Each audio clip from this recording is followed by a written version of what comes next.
क्या कर रहा है तू यहाँ? अपनी खेत की मेड़ सही कर रहे हैं जो तुमने इतने सालों से बढ़ा के रखी हुई है। औकात में रहा अपने। औकात से ऊपर तो आप बोल रहे हो। एक तो हमारे खेत हड़प लिए, ऊपर से हमें धमकी दे रहे हो। साले दो कौड़ी के गुलाम। इधर ही क्या कर रहे हैं? भैया छोड़िए छोड़िए ना। आपको जैसा करना है वैसा कर लीजिए, हमको कोई परेशानी नहीं, आप अपने हिसाब से मिड बांध लीजिए। क्या बाबूजी, आज फिर आप उन लोगों के सामने झुक गए? झुकने का बात नहीं है, जब दो आदमी झगड़ा करेंगे तो किसी ना किसी को तो हथियार डालना ही है ना। और झगड़ा करके क्या हासिल होगा? वैसे भी 2 गज जमीन हथियार लेगा तो कितना अनाज उगा लेगा? बाबूजी कुछ नहीं होता है, बात को समझते तो है नहीं तुम लोग। हैं, चलो काम करो अपना।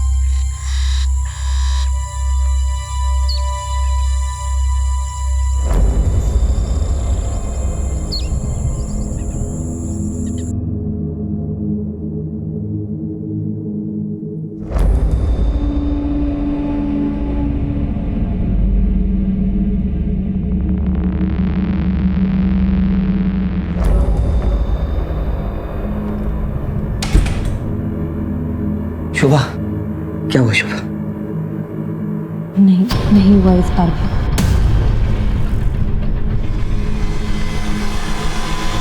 मेरा तो नसीब ही खराब।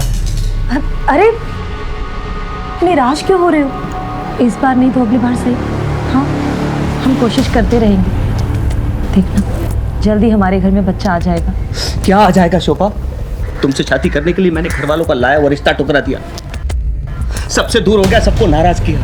यहाँ रह रहा हूँ किराए के घर में। सोचा था उनकी नाराजगी दूर करने का सिर्फ एक रास्ता है कि मैं उनकी गोद में उनका पोता दे सकूं ताकि हमारे रिश्ते सुधर सके। आप धीरज रखो, हम कोशिश कर रहे हैं ना। हाँ, और इलाज भी चल रहा है, हो जाएगा। कब हो जाएगा शोभा? 4 साल हो गए हमारी शादी को, 4 साल। अरे आप सुनो तो।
अरे आप इतने जल्दी घर आ गए?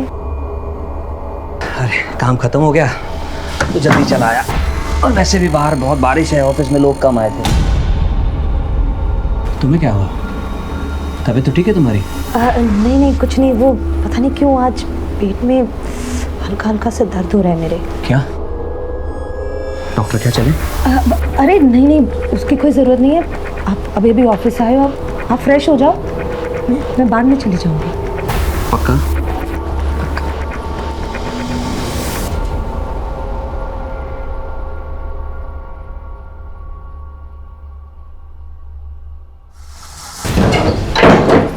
अरे अंदर कहाँ चले आ रहे हो? अरे कौन है? क्या बनता तू? चल घुसा पड़ता तेरे कान में। क्या कर रहा है?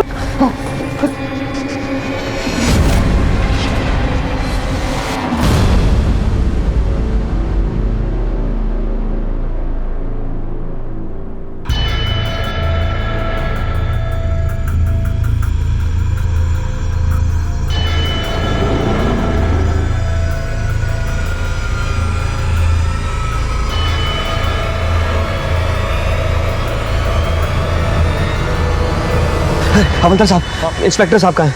अंदर।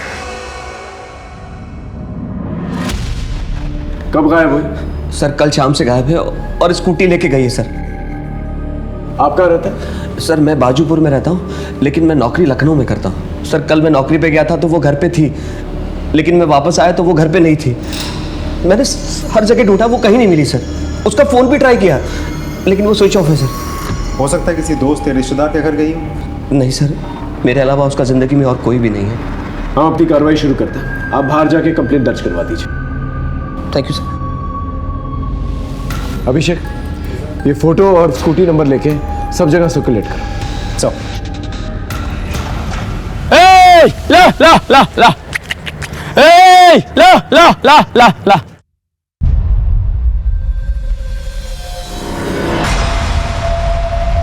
कौन कौन?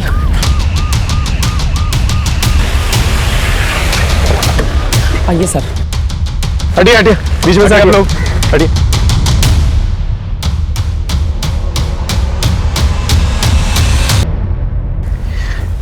ये तो शोभा शर्मा है। Sir sir sir sir sir sir मैं थाने गया था, पता चला आपको एक डेड बॉडी मिली है। बहुत घबराहट हो रही सर, क्या हुआ? शोभा शोभा शोभा शोभा शोभा। आसपास अच्छी तरह से चेक करो, देखो क्या मिलता है। ओके बैठो।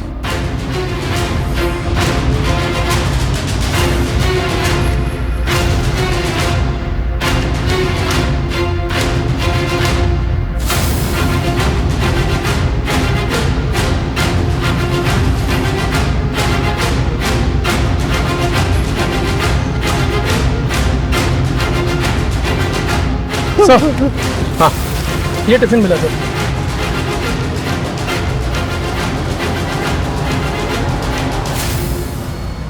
सर सर सर ये टिफिन और बैग हमारे घर का है सर। अपना टिफिन लेकर इतने सुनसान एरिया में आपकी बीवी कर क्या रही थी? मैं नहीं जानता सर, ये मेडिसिन का रैपर मिला है, एंटी डिप्रेशन लगता है। सर आपने लाश किसी कीलदार औजार से वार किया गया है, बहुत ही बेरहमी से मारा गया है सर। इतनी दर्दनाक तरीके से कोई नफरत करने वाला ही मार सकता है। आपको किसी पे शक है? मैं क्या जानूं सर। सर यहाँ आसपास एक हाईवे है, कहीं ऐसा तो नहीं कि आते जाते किसी ने टारगेट बना लिया हो? हाँ, इस पूरे एरिया को स्कैन करो, बॉडी को पोस्टमार्टम के लिए भेजो। और हाँ, एक स्कूटी भी थी ना सब देखो कहाँ डंप की गई है। ओके सब।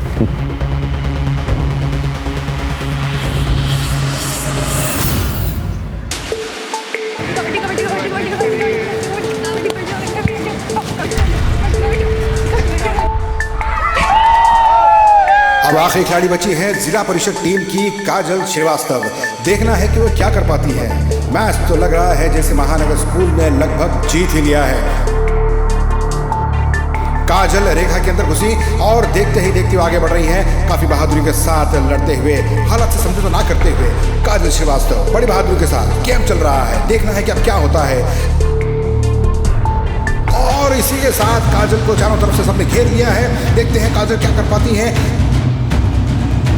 एक तरफ जिला परिषद टीम की उम्मीदें लगी हुई हैं, दूसरी तरफ महानगर टीम पूरे जोश में लगी हुई है। अब देखना क्या होता है। इसी के साथ काजल श्रीवास्तव ने एक साथ सबको ढेर कर दिया। जिला परिषद टीम की जीत दर्ज की गई है और आज की जीत का सेहरा जाता है काजल श्रीवास्तव को।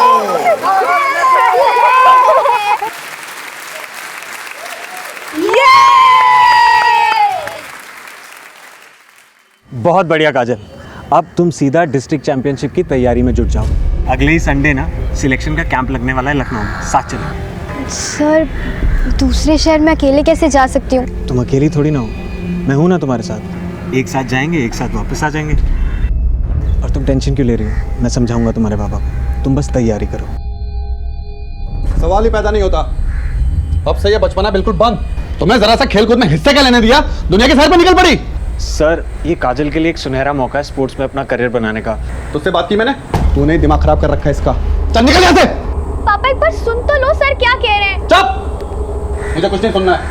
और तू भी एक बात कान खोल के सुन ले, ये तेरा आखिरी साल है। जैसे तैसे अपनी पढ़ाई पूरी कर ले। सर अगर आपको ये टेंशन है कि काजल अकेले कैसे जाएगी, तो मैं जा रहा हूँ ना उसके साथ। अरे जा भाई जा, काजल कहीं नहीं जा रही है।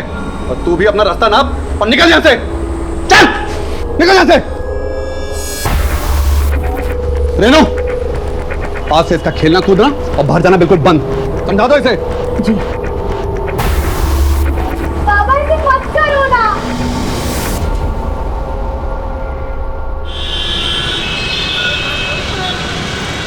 और भैया काम मिला कि नहीं?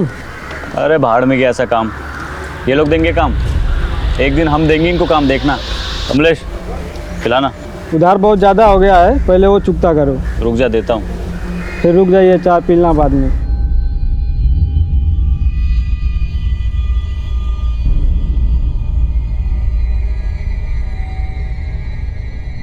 ये लो भैया चाय।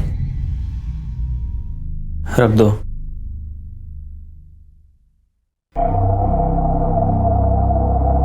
कहाँ घूम रहे थे सुबह से? कितना फोन किया हम आपको। घूम नहीं रहे थे, काम के लिए गए थे। अगर इतने ही लायक होते तो हमें आज ये दिन नहीं देखना पड़ता।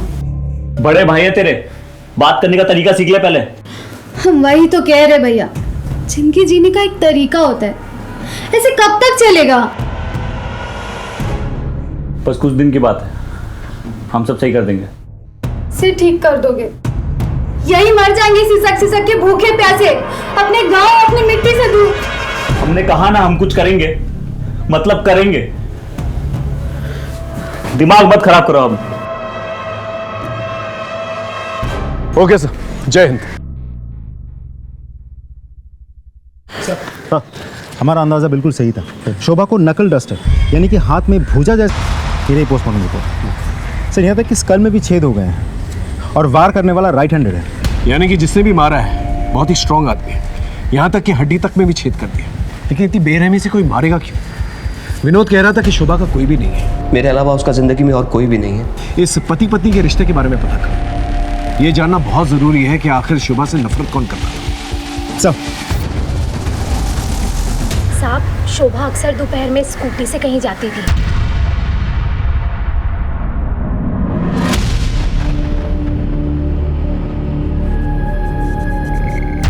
कहाँ जाती थी पता है आपको?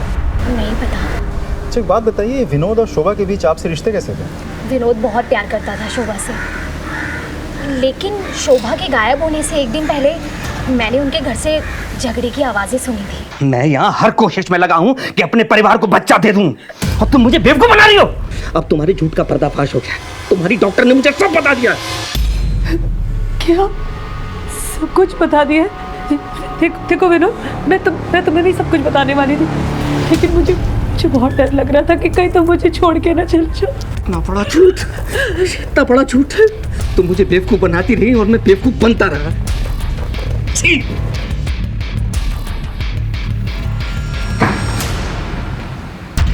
विनोद ने अपने परिवार से लड़के शोभा से शादी करी थी। इसके लिए परिवार में अलगाव रहता था, और अब शोभा माँ भी नहीं बन पा रही थी, इसलिए दोनों बहुत दुखी रहते थे। लेकिन इस बात को लेके झगड़ा उसी दिन हुआ था पहली बार। ये विनोद के परिवार वाले कहाँ रहते हैं?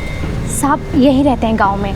शोभा की मौत के बाद से वो लोग भी यहाँ आने जाने लगे हैं। हम थक गए ऐसी जिंदगी जीते जीते, हमको तो कुछ समझ में नहीं आ रहा हम क्या करें। भैया भी बहुत परेशान रहते हैं। अब इतनी दूर तो तुम लोग बैठे हो, कहा था ना गांव में आ जाओ, सब लोग है यहाँ पर, कुछ ना कुछ हो ही जाएगा। गांव तो आना ही है, लेकिन तुम जानती हो ना कितना मुश्किल है। हाँ लेकिन आ जाओ।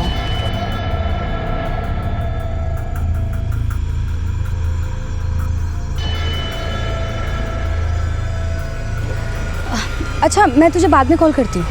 हाँ हाँ ठीक है।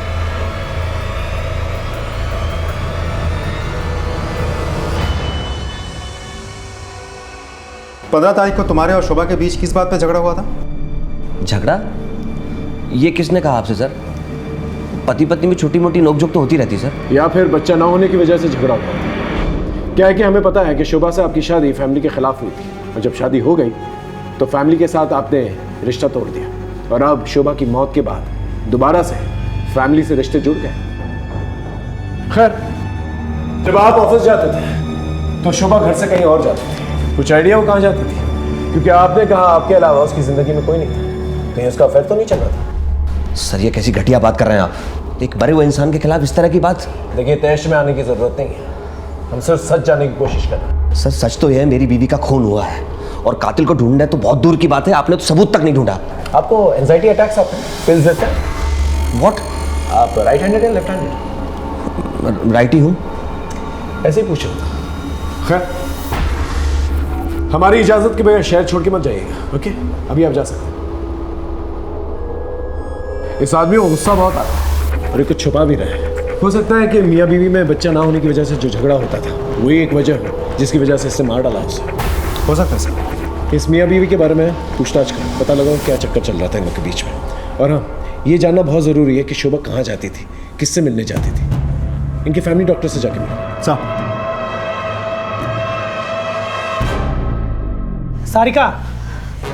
हाँ भैया। इतनी देर कहाँ हुई तुझे? वो भैया आ तो मैं पहले ही जाती, लेकिन शायद कोई मेरा पीछा कर रहा है।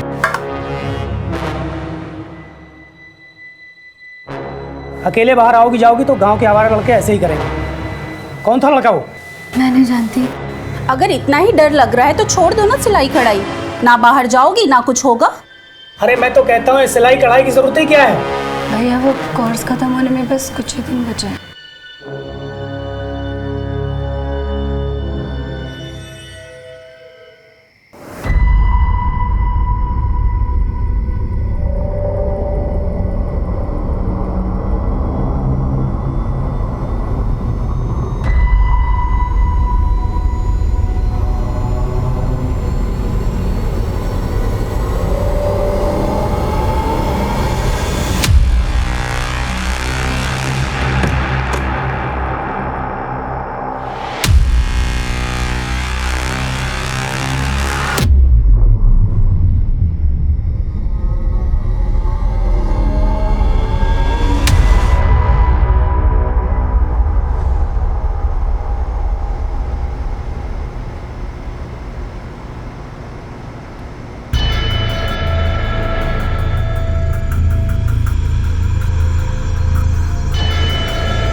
जी सर, शोभा मेरे पास आई थी कुछ ही दिनों पहले। उसके पेट में किसी तरह का इन्फेक्शन हुआ था। मैंने कुछ टेस्ट किए और उनकी रिपोर्ट्स भी चेक की। रिपोर्ट्स चेक करने के बाद मुझे पता चला कि शोभा अपने पति विनोद को धोखा दे रही है। कैसा धोखा? दरअसल सर, शोभा पहले से एक बच्चे की माँ थी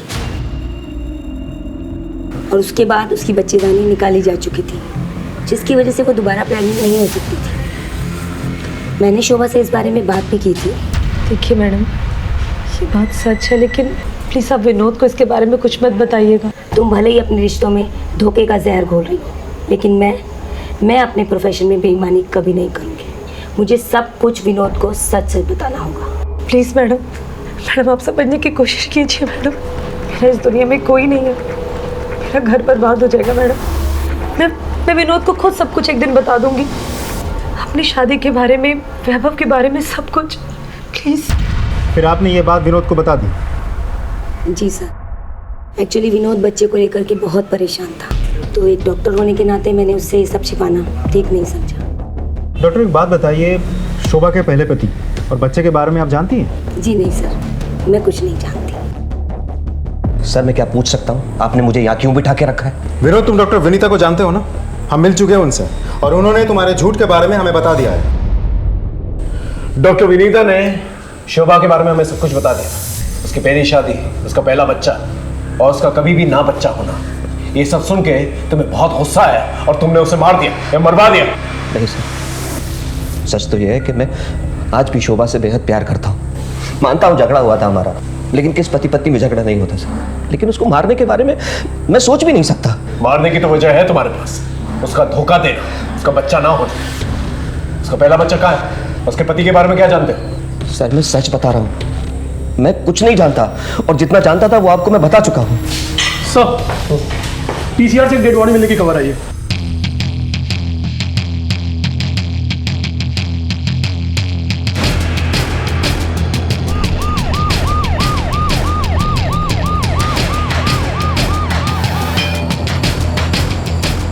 चलिए हटिए, हटिए सर।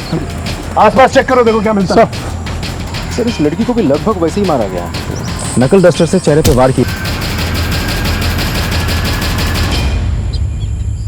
सर ये बैग मिला है और उसके अंदर सर ये यूनिफॉर्म मिला है सर।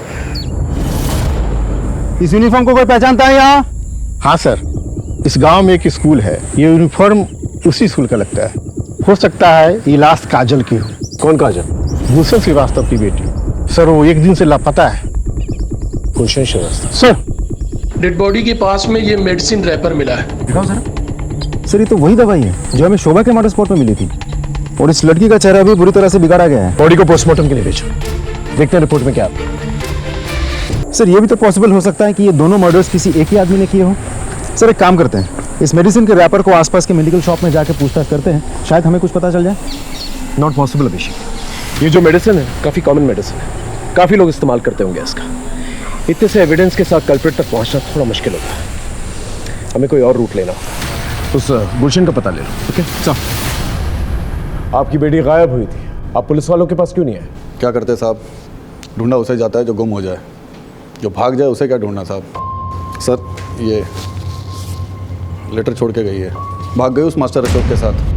मैं उसके पास भी गया था साहब, लेकिन वो नहीं माना। क्या करता, पुलिस में रिपोर्ट करता तो बेइज्जती होती, इसलिए बैठ गया चुपचाप। अशोक ने क्या बताया था?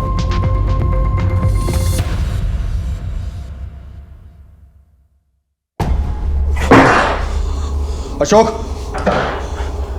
काजल कहाँ है? मुझे नहीं पता काजल का। इज्जत के सिवा कुछ नहीं है मेरे पास, बता दे काजल कहाँ, नहीं तो जान से जाएगा। मैंने कहा ना मुझे नहीं पता काजल का, और ये मेरा घर है, चिल्लाओ मत यहाँ पर। निकलो यहाँ से, निकलो। छोड़ूंगा नहीं तुझे, अब देख क्या करता हूँ मैं तेरे साथ। चलो निकलो यहाँ से।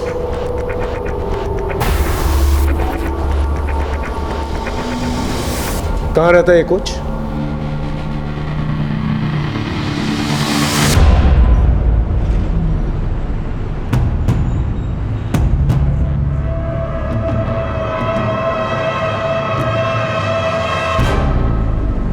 एकदम परेशान मत होइए, और 1 से 2 दिन लगेगा, बाकी 2-3 दिन में मैं आपका काम करा दूंगा। ठीक है, चलिए सर, थैंक यू।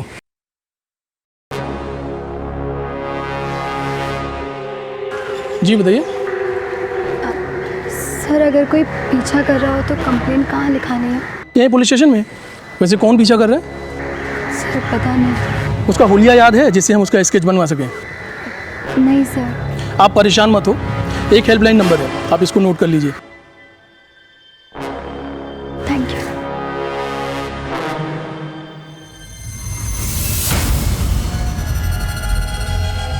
सर काजल की पोस्टमार्टम रिपोर्ट आ गई है, उसके साथ रेप किया गया था।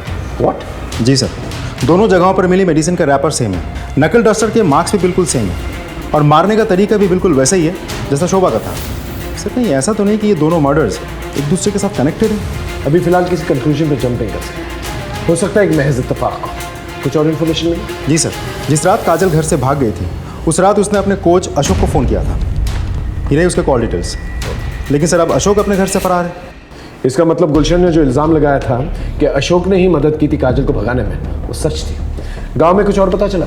नहीं सर, ना ही स्कूल से कोई और सस्पेक्ट मिला।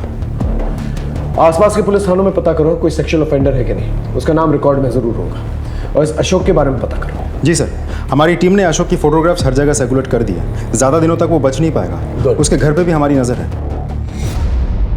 दोनों ही केसेस में मोडस ऑपरेंडी एक जैसी थी, और चोट के निशान ये बता रहे थे कि एक ही किस्म का हथियार यूज किया गया था, लेकिन दोनों अलग अलग गांव होने की वजह से अलग अलग तरीके से छानबीन कर रहे थे हम लोग। शोभा की निजी जिंदगी और काजल की निजी जिंदगी सीधी नहीं थी, इसलिए हमने उनके परिवार के हर एक सदस्य पे नजर रखी हुई थी, और इसी छानबीन के दौरान एक ऐसा राज सामने आया जिसने हमारी केस की दिशा बदल दी। सर ये रहा बच्चा,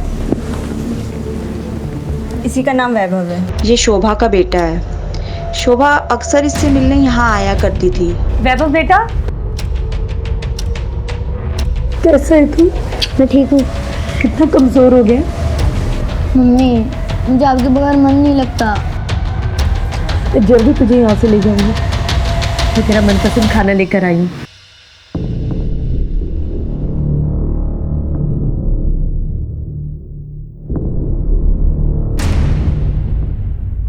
शोभा ने कहा था कि उसने अपने पति से बात किया है कि वो इसे अपने साथ लेकर जाएंगे। क्या हुआ सर? क्या हुआ? चल चल बैठ बैठ बैठ आराम से बैठ, हम तुझे बताते हैं क्या हुआ। पहले तू हमें ये बता, ये कौन है? सर ये तो मेरे दोस्त गुलशन की बेटी है सर। इसका मर्डर। क्या मर्डर?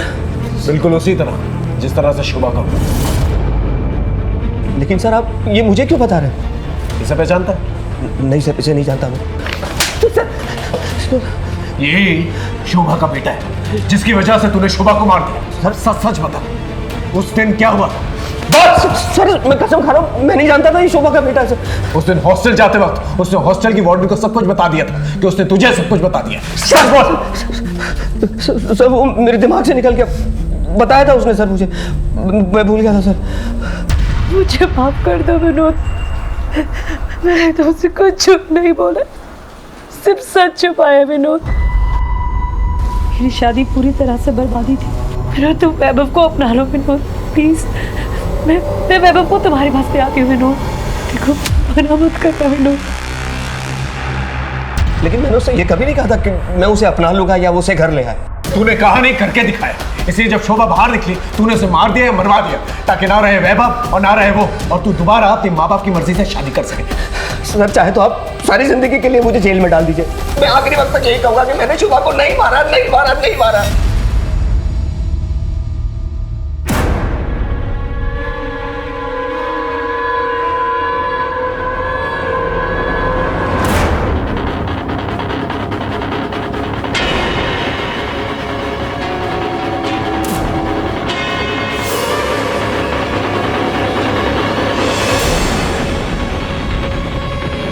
सर अशोक को लखनऊ के गोमती नगर एरिया में देखा गया है, लेकिन एक इंटरेस्टिंग बात है, वो एक मेडिकल स्टोर से दवाई चुरा कर भाग रहा था क्योंकि उसके पास डॉक्टर का प्रेस्क्रिप्शन नहीं था। गोमती नगर पुलिस से कोऑर्डिनेट कर, वहीं कहीं छुपा पाओ। जी सर, हमारी खबरें टीम और पुलिस टीम दोनों ही उसके पीछे पड़ी है, ज़्यादा दिनों तक छुप नहीं पाएगा। शोभा का मर्डर सस्पेक्ट विनोद हमारी गिरफ्त है, लेकिन फिर भी हम उससे कुछ उगलवा नहीं पाए। अब देखते हैं काजल का मर्डर सस्पेक्ट क्या कहता है।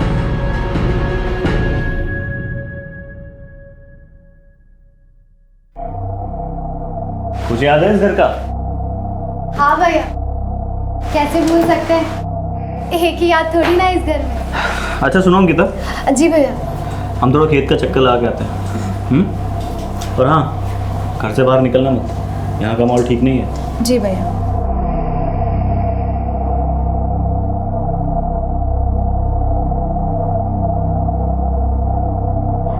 अच्छा चलो गैस करो हम कहाँ हैं? तेरी आवाज़ बता रही है कि तू गांव में है। अरे बिल्कुल सही जवाब। बता फिर कब मिल रही है? अरे इसीलिए तो हम फोन किए हैं। शाम को नदी के पास मिलते हैं। ओके।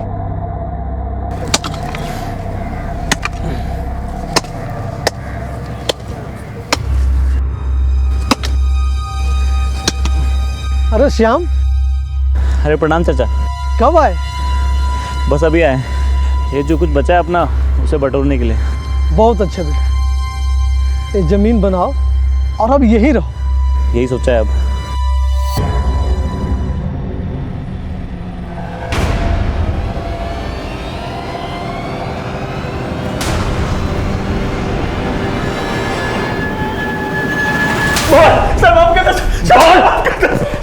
सर मैंने किसी को नहीं मारा है सर। अच्छा तो फिर भाग क्यों रहा था और दवा क्यों चुराई?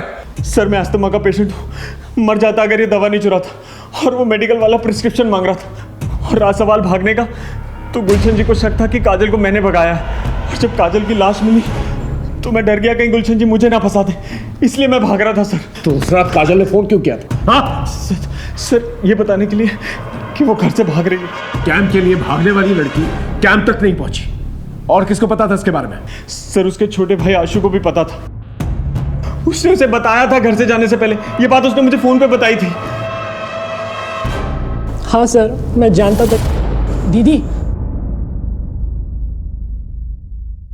ये जो तुम कर रही हो ना बिल्कुल ठीक नहीं है। मैं जा रहा हूँ बाबा को उठाने के लिए। आशु देख, अगर तूने पापा को कुछ भी कहा तो तू मेरा मरा हुआ मुंह दिखेगा। इतनी मुश्किल से ऐसा मौका हाथ लगाए तो वो दिन की तो बात है, मैं आ जाऊंगी वापस। पापा की जितनी मार खानी होगी ना खा लूंगी, लेकिन तू चुप रहना। खा मेरी कसम, तू पापा को कुछ नहीं कहेगा। मुझे लगा था कि दीदी 2 दिन में वापस आ जाएंगी, दीदी तो वापस आई नहीं, और बाबा इतना गुस्सा थे कि अगर मैं उन्हें बताता कि मुझे पता है कि दीदी कहाँ है तो वो मुझे ज़िंदा नहीं छोड़ते, इसलिए मैंने उन्हें कुछ भी नहीं बताया।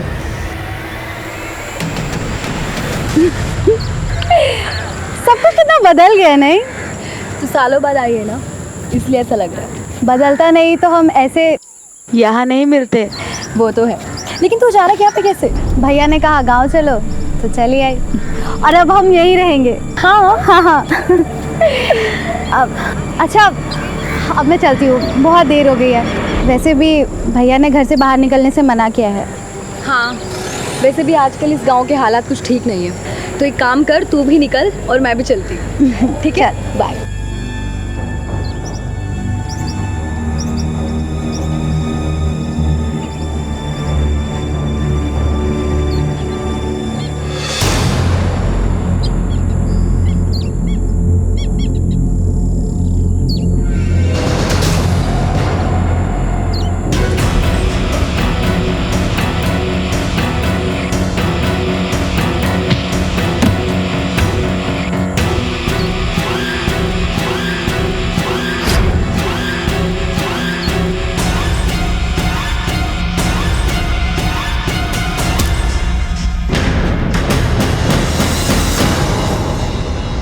इधर आ। जी सर। तेरा तू कहाँ जा रहा है? घर जा रहे सर। वैसे यहाँ आसपास खतरा बहुत है, कर क्या रहा है यहाँ पर? आगे आगे खेत है हमारे सर, वो देरी हो गई आज। अच्छा ठीक है, गाड़ी में बैठ जा, छोड़ देता हूँ। जी जी सर।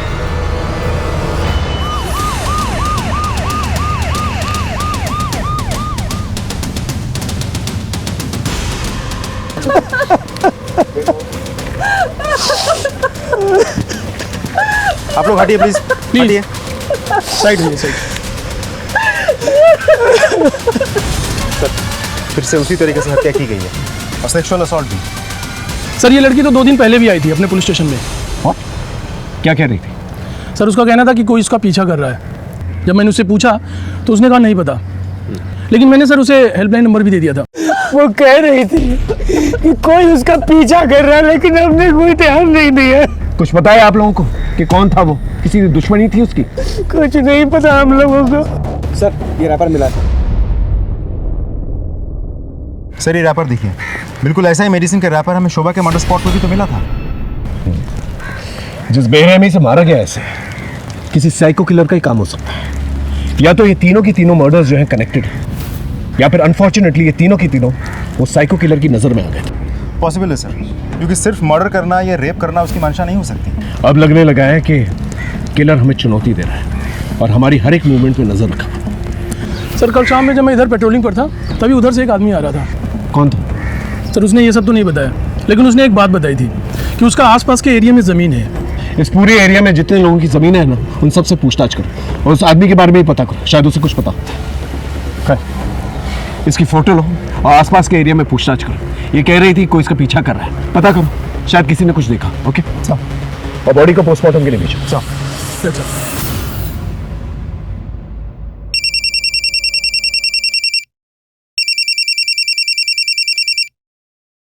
हेलो, सारिका की किसने हत्या कर दी?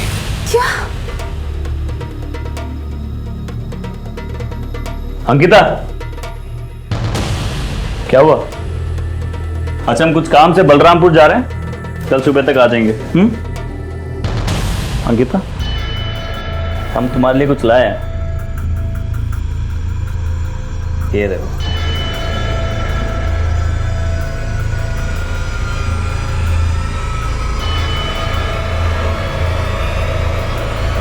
वैसे भी आजकल इस गांव के हालात कुछ ठीक नहीं है, तो एक काम कर, तू भी निकल और मैं भी चलती हूँ। क्या हुआ, पसंद नहीं आया?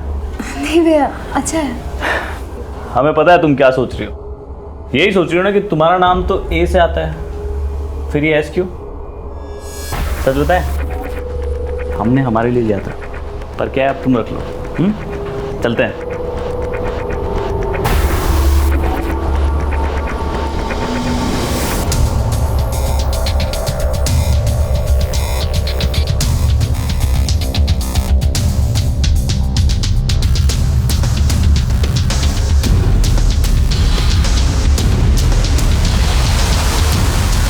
सर उस एरिया में नदी के किनारे तक कुल 25 लोगों की ज़मीनें हैं। मैंने उन सभी लोगों से बात कर ली है, लेकिन सर वो आदमी नहीं मिला जो उस रात पेट्रोलिंग करते वक्त मिला था। इसका मतलब इस आदमी ने झूठ कहा था कि उसकी ज़मीन है उस पर। इस आदमी की स्केच बनाओ और पता करो ये गांव वाला है या बाहर से है। Okay right sir.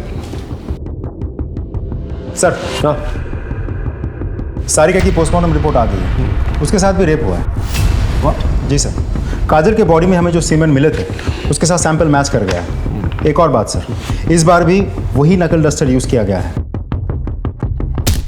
और उसी तरीके से स्कल में छेद भी हुए हैं। और सर मारने वाला इस बार भी राइट हैंडेड है। इसका मतलब ये किसी साइको किलर का ही काम है और ये सारिका उसकी तीसरी विक्टिम है। अब हम ये बात रूल आउट कर सकते हैं कि ये सब रैंडम किलिंग्स नहीं है। मतलब मान लो शोभा और काजल का मर्डर जो है एक महज इत्तेफाक है, लेकिन सारिका किसी और गांव से आई थी, उसे साइको किलर ने फॉलो किया होगा और मौका मिलते ही उसे मार डाला होगा। मतलब किसी के साथ जाती दुश्मनी। राइट। अब हमें यह पता लगाना होगा ये तीनों लड़कियों का कॉमन कनेक्शन क्या है। सर इन तीनों मर्डर्स में कोई डायरेक्ट कनेक्शन तो मुझे लग नहीं रहा है, लेकिन हाँ एक गहरा कनेक्शन तो है। काजल के पिताजी गुलशन, शोभा का हस्बैंड विनोद और सारिका का भाई मनोज, तीनों ही दोस्त हैं और दोस्ती बहुत गहरी है सर। यानी कि ये तीनों के तीनों जो दोस्त हैं इनके साथ एक ही हादसा होता है। सर हाँ, उस आदमी का स्केच बन गया। स्केच को सब जगह सर्कुलेट और मनोज और गुलशन को थाने बुलाओ। Right sir. तुम तीनों से जो सवाल मैंने अलग अलग पूछा था अब साथ में मिलकर पूछ रहा हूं। तुम तीनों का कोई तो दुश्मन है जो तुम लोगों से दुश्मनी निकाल रहा है। कुछ आइडिया कौन है वो? नहीं है। इसे पहचानते हो?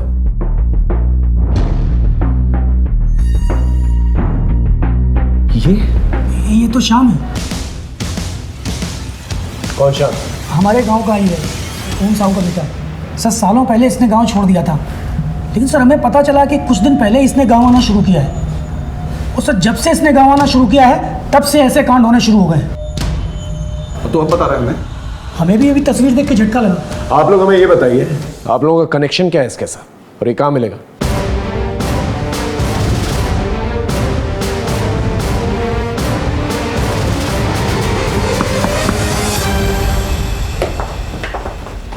भैया घर पर नहीं। तुम्हें कैसे मालूम तुम्हारे भैया से मिलना है?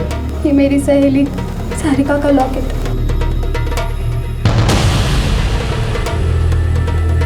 ये लॉकेट तो सारिका का है। शाम का है?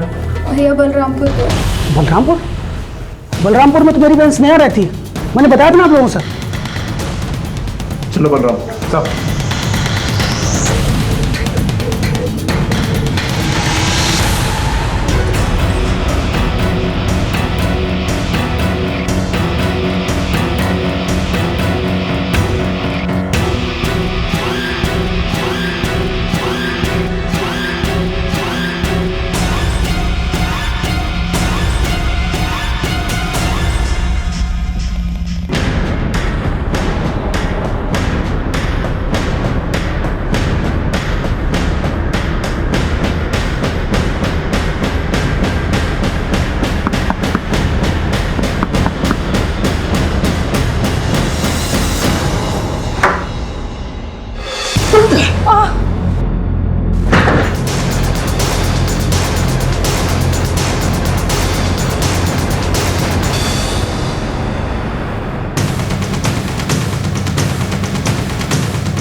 बहुत हो गया तेरे वेशी के, अब चल।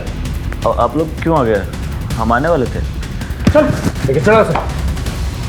हाँ हमने ही मारा है सबको, ले लिया अपना बदला। कौन सा बदला? हमारी जिंदगी बर्बाद करने का। उस विनोद, गुलशन और मनोज ने मिलके 4 साल पहले स्नेहा को लेकर हमारी जिंदगी बर्बाद कर दी।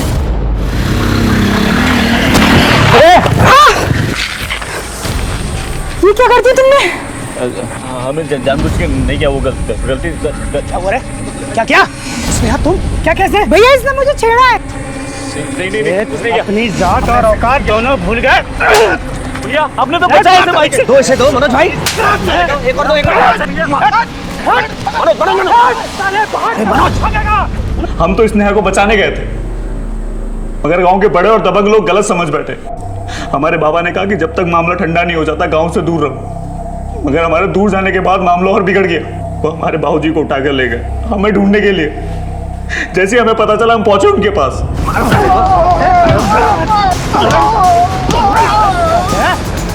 मार साले को।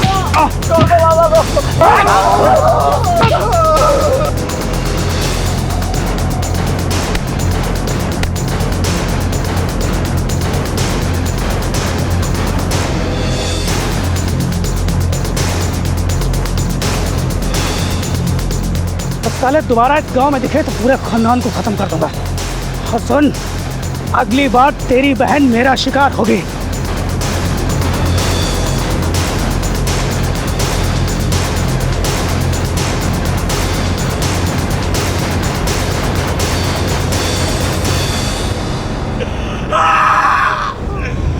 मारपीट से ज्यादा उन्होंने हमारे बाबा की दिल पे चोट पहुंचाई। एक चींटी नहीं मारी थी उन्होंने, जानवरों जैसा व्यवहार किया उनके साथ। वो हमारे बाबा की आत्मा तो उसी दिन मर गई थी, वो तो बस जी रहे थे।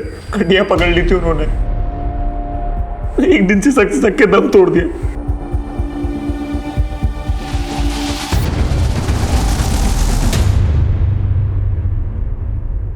गलती हमारी थी भी नहीं, फिर भी उन्होंने हमारे साथ साथ हमारे बाबूजी को भी सजा दी। तभी हमने सोच लिया कि बदला तो लेंगे। बदला लेना ही था तो गुलशन, मनोज और विनोद से लेते। उन 3 निर्दोष औरतों ने क्या किया? ये बात आप उनसे जाके पूछो ना। अगर उन्हें कोई बात करनी थी तो हमसे क्यों नहीं की? हमारे निर्दोष बाप को क्यों घसीटा बीच में? हम भी जताना चाहते थे उन्हें कि अपने सामने अपनों को मरता हुआ देख के कैसा लगता है। इसीलिए सबसे पहले हमने विनोद की बीबी, फिर गुलशन की बेटी काजल को। हमारे बाबा के आत्मा को अब शांति मिल गई होगी। अब आप हमें फांसी दो या जिंदगी भर जेल में रखो, कोई फर्क नहीं पड़ता। फांसी तो तुझे होगी, लेकिन एक बात बता देता हूं तुझे, तूने जो किया है ना, उसकी वजह से तेरे बाबा की आत्मा को कभी भी शांति नहीं मिलेगी।